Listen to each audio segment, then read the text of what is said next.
بەناوی خاوەنکار و دلۆڤان سڵاوی خۆتان لێبێ. من ناسراو بە سەعید کاکەیی ئەندامی ئەنجومەنی کۆمسیارانی کۆمسیۆنی باڵای سربەخۆی هەڵبژاردنەکان لێرەدا لە حزوری ئەوەدا پێم خۆشە هەندێک تێبینی لەسەر ئیجراعاتی کۆمسیۆن باس بکەم. ئەلبەتە ئەم تێبینیانە زیاتر پەیوەندن بە چۆنیەتی ڕاگەیاندنی ئاکامەکانی هەڵبژاردن بە پێی یاسا، ئەو یاسانەی کە بە زمانی عەرەبی بڵاوم کردنەوە. ئەنجومەنی کۆمسیاران لەسەرەتی لە ڕۆژی دەنگدانە نەک تەنها پەڕاوی و یاخود وەرەقەی ئاکامی دەنگەکان ببەخشێت بە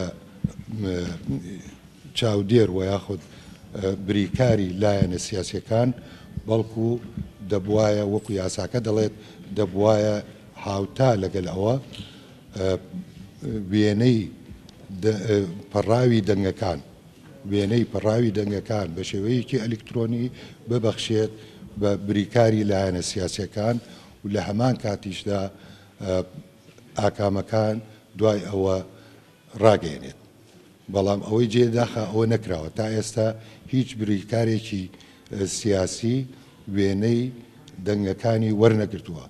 من ڕووی دەبم لە هاوڕێیانم لە ئەنجومەنی کۆمسیاران و کۆمیسیۆنی باڵای سربەخۆی هەڵبژاردنەکان دەکەم و داوایان لێ دەکەم بۆ ئەوەی ئەم گومانە بڕەوێتەوە، ڕێگا بە خۆیان بدەن و یاسا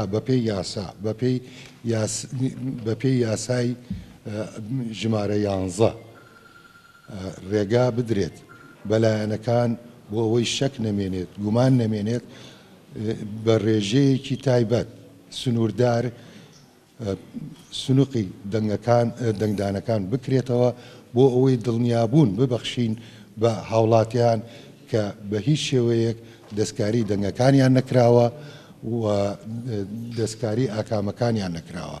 ئەگەر لە حاڵەتێکدا ئەو دەستکاریە بوو، ئەو کاتە پێویست دەکات کۆمسیۆنی هەڵبژاردنەکان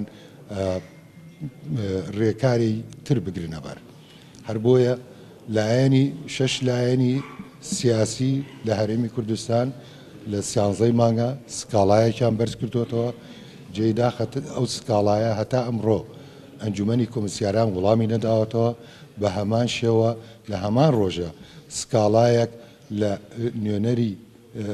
نوێنەرانی کیانە سیاسیەکان لە شاری بەغدا بەرز کراوەتەوە، جێدا کە لە 105 داوا کردووە، جێداخە سکاڵەکەیان ڕەت کرایەوە.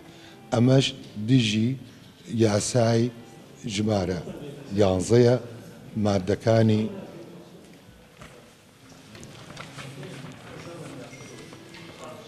مادەکانی 1 و 2 و 3 و 4. بۆیە داوایان لێ دەکەم کە مادەی 8 لەو یاسایە، بۆیە داوایان لێ دەکەم کە ڕێگا ببەخشن بە لایەنە سیاسەکان بۆ ئەوەی هەژمارێکی سنوورداری دەنگەکان بکرێت. ئەمەش بە مەبەستی ئەوەی وەکوتم کە شک بە یەقین ببڕینەوە.